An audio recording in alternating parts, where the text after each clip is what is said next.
Welcome back to Grandma's Sunday Dinner Table, family. We're 6 weeks deep into these stories now, and if you've been with us from the beginning, we've covered some serious territory. Stolen cookies, broken china, switches that couldn't catch us, and roosters that cost $50. But this week's story is a little different. This one is pure comedy. The kind of story that Grandma loved to tell at family reunions just to embarrass us.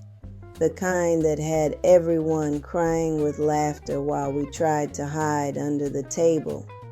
This is the story of the time Grandma found 3 of her granddaughters. I was one of them, so I can tell this from personal experience, playing in her makeup and what we looked like when she discovered us. Now, if you grew up as a little girl in a black household in the 1980s, the temptation of your grandmother's makeup.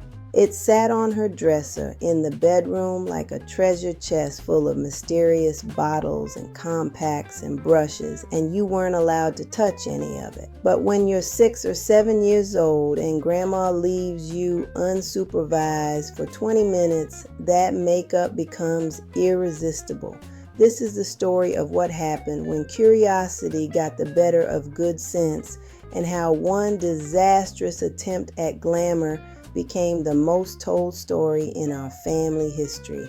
And fair warning, by the end of this story, you're going to understand why Grandma still brings this up 35 years later every time she wants to get a laugh at our expense.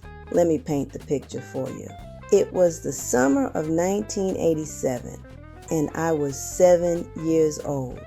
My 2 cousins, one was 8, one was 6, and I was spending the day at Grandma's house while our mothers were at work. We'd been playing outside all morning, getting hot and sweaty, and Grandma had brought us inside for lunch and to cool off. After we ate, she set us up in the living room with the TV on, gave us strict instructions to stay put and watch cartoons, and then she went to the kitchen to start preparing dinner for later. "Y'all stay right there on that couch," she'd said, pointing at us with her wooden spoon. "Don't go running through my house, don't get into nothing. Just watch your TV and stay out of trouble. You hear me?" We'd all nodded and said, "Yes, ma'am," like the good children we were pretending to be. And for about 10 minutes, we actually did what we were told. We sat there watching the Smurfs or whatever was on, content and obedient. But then my oldest cousin, and she's going to kill me for telling this story again, but it's the truth, said those fateful words that started the whole disaster. "Y'all want to play beauty shop?" Now, Beauty Shop was one of our favorite games. We'd pretend to be beauticians, like the ladies at the salon our mothers went to, doing each other's hair and makeup, making each other beautiful. The only problem was we didn't have any actual makeup to play with. We'd been using crayons and markers to draw on makeup, or we'd just pretend, but it wasn't the same. We wanted to play with real makeup to feel like real beauticians. "But we don't have any makeup," the youngest cousin said, stating the obvious problem. And that's when my oldest cousin got that look on her face, that mischievous look that meant she'd had an idea that was probably going to get us in trouble. She lowered her voice like she was sharing a secret and said, "Grandma has makeup in her bedroom, on her dresser." The 3 of us looked at each other, and I remember feeling a war going on inside me between knowing this was a bad idea and really wanting to play with real makeup. The bad idea won, as bad ideas often do when you're 7 years old. "We can't go in Grandma's room," I said, trying to be the voice of reason even though I was already considering it. "She'll get mad." "She won't know," my cousin said with all the confidence of an 8-year-old who had not yet learned that grandmothers know everything. "She's in the kitchen cooking. She won't even notice we're gone. We'll just borrow the makeup for a few minutes, play beauty shop, put it back, and she'll never know." Famous last words, right?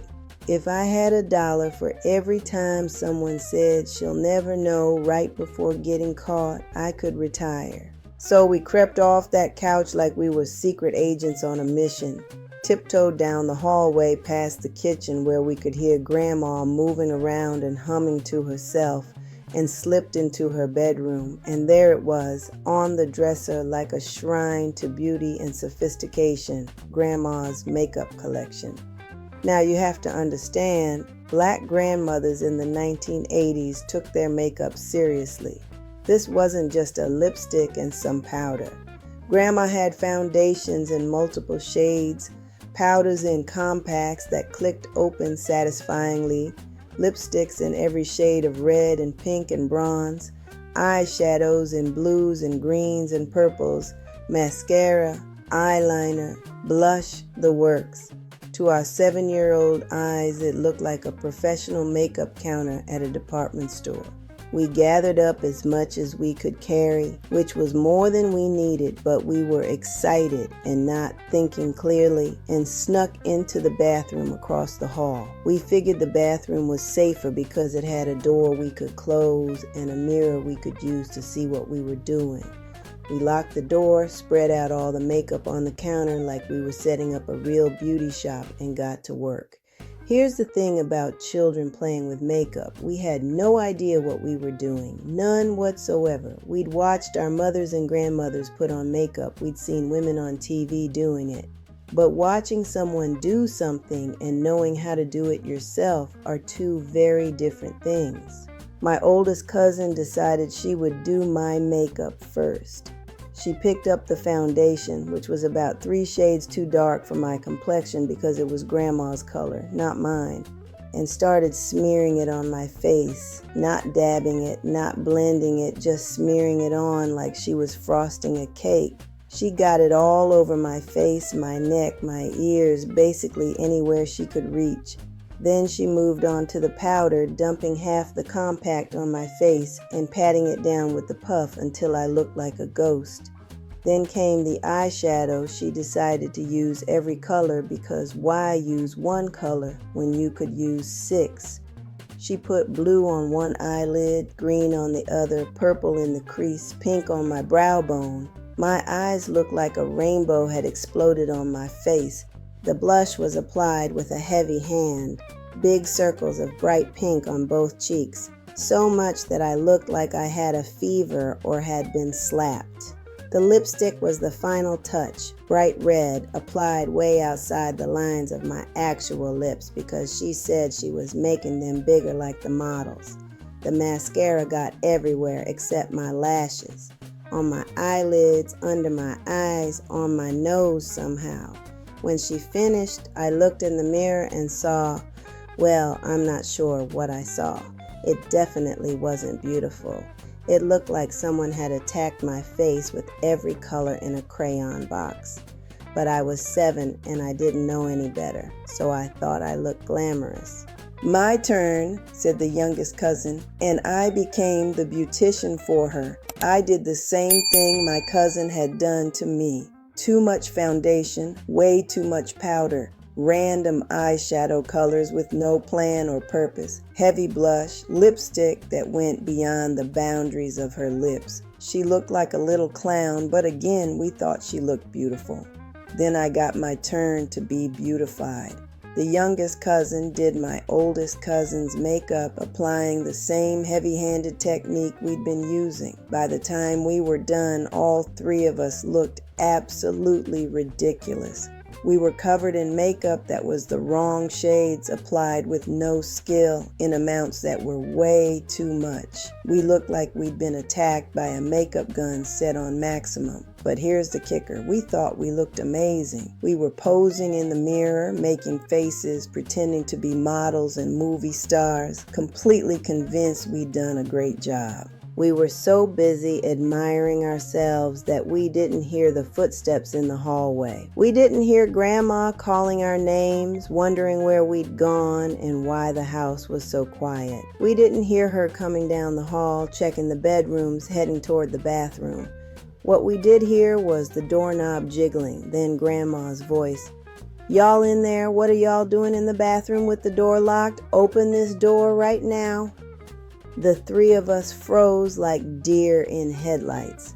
We looked at each other, looked at our makeup-covered faces in the mirror, looked at the makeup spread all over the bathroom counter, and realized we were in deep, deep trouble. We're going to the bathroom, Grandma, my oldest cousin called out, her voice shaking. All three of you at the same time in the same bathroom? Grandma's voice was skeptical. What are y'all really doing in there? I said, open this door. We had no choice. Slowly, we were walking to our execution. My cousin unlocked the door and opened it, and there stood Grandma, wooden spoon still in hand from cooking, ready to fuss at us for whatever we were doing in the bathroom with the door locked. Her mouth was already open, ready to deliver a lecture.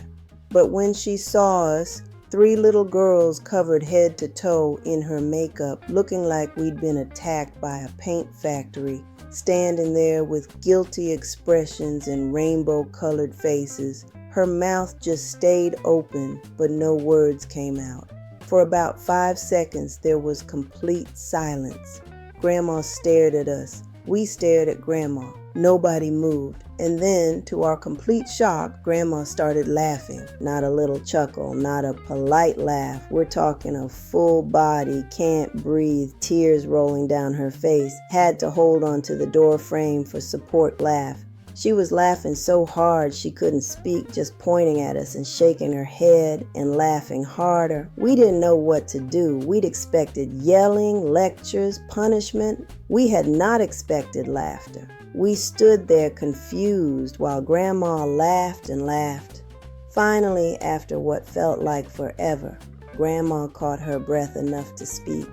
"What in the world did y'all do to your faces?" She gasped out between laughs. "We were playing beauty shop," my oldest cousin admitted in a tiny voice. "Beauty shop?" Grandma looked at us again and started laughing harder. "Y'all look like you got beat up by a clown. Who did this to y'all?" "No, wait." She looked closer at each of us. "Did y'all do this to each other?" We nodded miserably. "Oh, Lord, have mercy," Grandma said, wiping tears from her eyes. "Come here, let me see y'all in the light." She led us back into the hallway where the light was better, and that's when she got the full effect of what we'd done. And she started laughing all over again. "Y'all got into makeup, my good makeup, and turned yourselves into little raggedy rainbow clowns. Do y'all see what y'all look like? Come look in this mirror." She took us to the big mirror in her bedroom and made us look at ourselves together. And even we had to admit, seeing all three of us together, we looked absolutely absurd. The makeup was caked on so thick in colors that made no sense, applied with no skill whatsoever. We looked like someone had thrown a makeup store at us. "Y'all thought y'all was doing something, didn't you?" Grandma said, still chuckling. "Thought y'all was gonna be pretty like the ladies at the beauty shop. Instead, y'all look like you belong in the circus."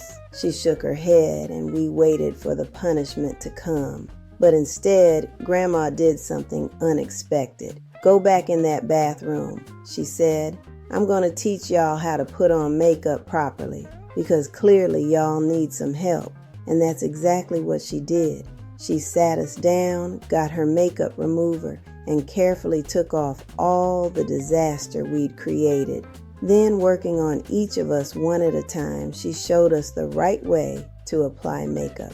A little bit of foundation blended properly, a light dusting of powder, one shade of eyeshadow applied neatly, a touch of blush on the apples of the cheeks, lipstick applied within the actual lines of the lips.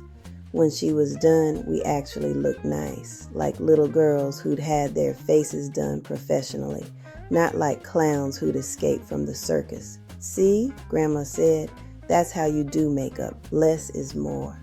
You don't need every color at once. You blend, you go light, you have some sense about it." We nodded, amazed at the transformation from what we'd done to what she'd done. Now, Grandma said, getting serious, y'all know you weren't supposed to go in my room and get in my makeup, right? Yes, ma'am, we all said quietly. And y'all know if you wanted to play with makeup, you should have asked me first? Yes, ma'am. So what are we going to do about this? We looked at each other nervously, waiting to hear our punishment. Y'all are going to clean up that bathroom until it's spotless, Grandma said. Every bit of makeup you got on the counter, on the floor, on the mirror, you're going to clean it all up. Then you're going to go through my makeup and organize it the way it was before y'all messed with it. And then, she paused for effect, you're not going to touch my makeup again without asking. But if you want to play beauty shop, you ask me, and I'll give you some old makeup I don't use anymore that you can play with. Deal, we all said, relieved that the punishment wasn't worse. But here's where the story really begins, in a way. Because after we cleaned up and after our mothers came to pick us up that evening, Grandma did something that would haunt us for decades to come. She told everyone, not in a mean way, but in a wait till you hear what your daughters did way. She told our mothers, who thought it was hilarious. She told our aunts and uncles. She told the neighbors. And most devastatingly, she told everyone at the next family reunion. Let me tell you what these three did, she'd say at every gathering, and then she'd launch into the story with dramatic flair, acting out how we looked, demonstrating how much makeup we'd used, describing our faces in vivid detail. And every single time, the whole family would crack up laughing while we tried to disappear into the furniture. Even better or worse, depending on your perspective, Grandma had the presence of mind that day to grab her Polaroid camera before she made us wash off the makeup. She took pictures, photographic evidence of our makeup disaster, and those pictures lived in her photo album, pulled out at every opportunity to embarrass us. You want to see something funny? She'd say to new boyfriends we brought home, new friends we made, anyone who visited, and out would come the album, open to those horrifying pictures of three little girls looking like they'd lost a fight with a makeup counter. We'd beg her not to show people. We'd try to hide the album. We'd plead for mercy, but Grandma thought it was the funniest thing in the world, and she never got tired of telling the story or showing the pictures. This is what happens, she'd say with a smile, when children think they know more than they do and don't ask for help. Y'all thought you could figure out makeup on your own, and look what happened. But that's okay. That's how you learn. You try, you fail, you look ridiculous, and then someone who knows better teaches you the right way. And that was the real lesson in this story, buried under all the laughter and embarrassment. Sometimes you have to fail spectacularly to learn how to do something right. Sometimes you have to look foolish to gain wisdom. And sometimes the best teachers are the ones who can laugh at your mistakes while still taking the time to show you the correct way. Grandma didn't punish us harshly for getting into her makeup because she understood we weren't being malicious. We were just curious little girls who wanted to feel grown up and pretty. She could have yelled at us, could have forbidden us from ever touching makeup again, could have made us feel ashamed. Instead, she laughed at the absurdity of what we'd done, taught us the right way to do it, and then gently embarrassed us for years as a reminder not to do it again. And you know what? It worked. None of us ever got into her makeup without permission again. And when we got old enough to wear makeup ourselves, we remembered that day and we asked for help. We watched tutorials. We learned the right way to do it instead of just slapping it on and hoping for the best. The story of the makeup disaster became a family legend, told and retold at every reunion, every holiday gathering, every time the family got together. Even after Grandma passed away, we still tell this story, still laugh at the memory of three little girls who thought they could do makeup and ended up looking like rainbow clowns. And those Polaroid pictures, they're family treasures now. They remind us of a simpler time of childhood innocence and curiosity, of a grandmother who could find humor in chaos and who used laughter as a teaching tool instead of anger. Every time I put on makeup now, and I do it correctly thanks to the lessons Grandma taught me that day and in the years after, I think about that afternoon in 1987. I think about how patient Grandma was, how she could have been furious but chose to be amused instead. I think about how she took what could have been a moment of punishment and shame and turned it into a teaching opportunity and a memory we'd laugh about forever. And when my own daughter got old enough to be curious about makeup, I told her this story.